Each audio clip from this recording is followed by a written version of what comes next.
Order! Order! You are an incorrigible delinquent at times. Behave yourself, man!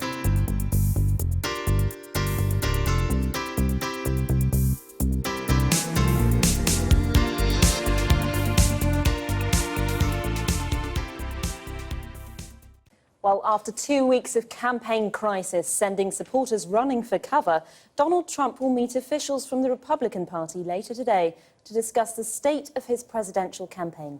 His provocative statements and brash style has continued to alienate his own side.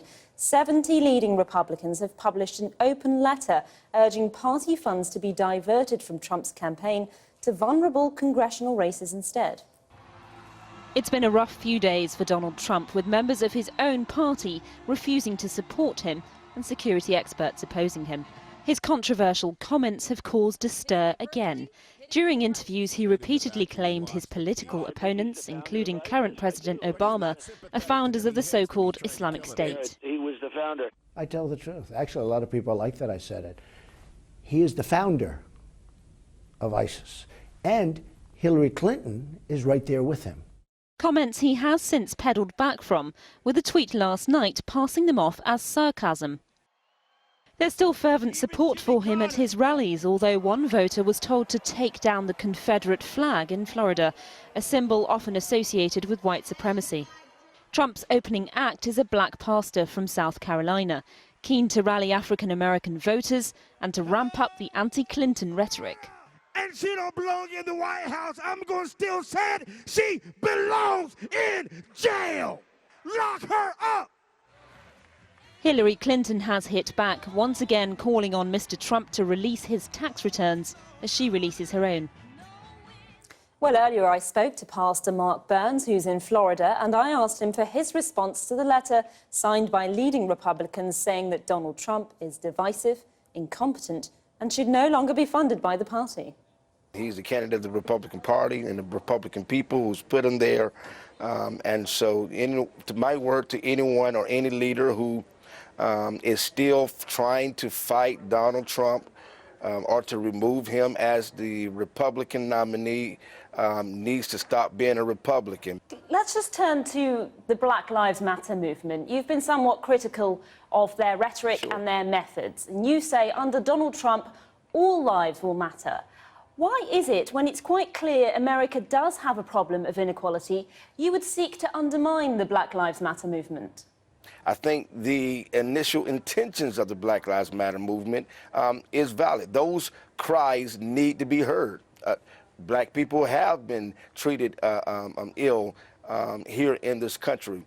But there's a way about going about it. The moment the Black Lives Matter begins to talk about pigs on a blanket, or when do we want dead cops, we want dead cops now, the moment that rhetoric began to take place, the message got lost. Black issues have to stop being black issues, and they have to become American issues.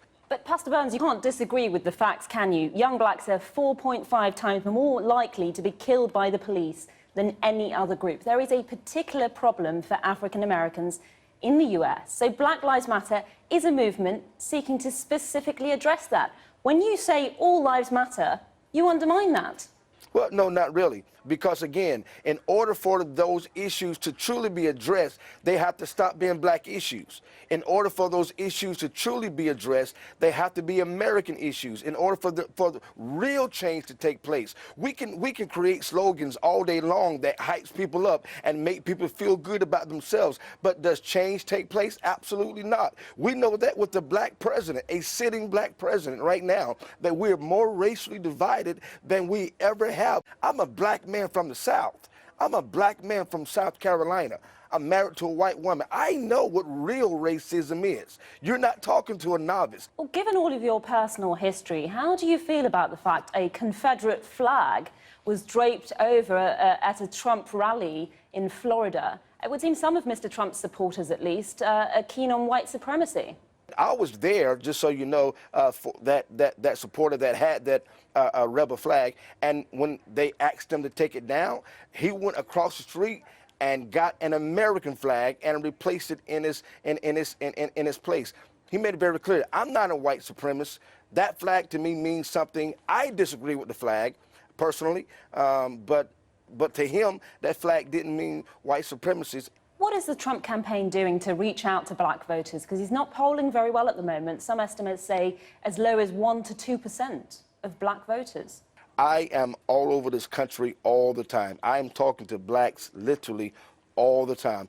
And trust me when I tell you, it is not politically correct for blacks to come out publicly and say, I'm voting for Donald Trump. You will discover there's so many blacks who are supporting Donald Trump. They understand that under Barack Obama, under the Democrats, and under a third term of Barack Obama with Hillary Clinton, black people are more broke. What Donald Trump is doing is he's not pandering after no one race. He's dealing with issues that are going to affect every race. Pastor Burns, thank you very much for joining us.